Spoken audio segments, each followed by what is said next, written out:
Hello guys, welcome to Telugu ఈ sports arena. నేను మీ lord చేయాలి. ఈరోజు డే 10 అనమాట, 30 డేస్ సిరీస్లో. ఈరోజు మనం కోఆర్డినేషన్ గురించి చూద్దాం. మీ స్క్వాడ్లో అయితే ప్రతి ఒక్క ప్లేయర్కి తన రోల్ గురించి తెలిసి ఉండాలన్నమాట.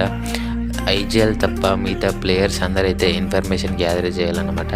ఐజీఎల్ వర్క్ వచ్చేసరికి ఆ ఇన్ఫర్మేషన్ యూజ్ చేసుకుని అయితే కాల్ చేయాలన్నమాట. ఒక ఎగ్జాంపుల్ చూద్దాం. మీరు పీక్ దగ్గర నుంచి వెళ్తున్నప్పుడు కింద సిమెట్రీ హౌస్లో ఎనిమిస్ అవ్వబడ్డారనుకోండి. ఫస్ట్ ఏ ప్లేయర్ అయితే చూస్తాడో ఆ ఇన్ఫర్మేషన్ అయితే ఐజీఎల్కి చెప్పాలన్నమాట.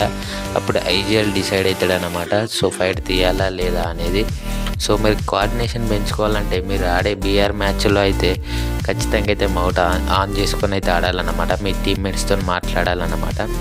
సో ఫస్ట్ అయితే మీరు ఇన్ఫర్మేషన్ గ్యాదర్ చేయడానికి ట్రై చేయండి అనమాట. ఆ విధంగా అయితే మీకు కోఆర్డినేషన్ పెరుగుతుందన్నమాట. ఒక 1 మంత్ ఇలా ప్రాక్టీస్ చేశారంటే మీకు కోఆర్డినేషన్ అయితే పర్ఫెక్ట్ అయిపోతుంది అన్నమాట.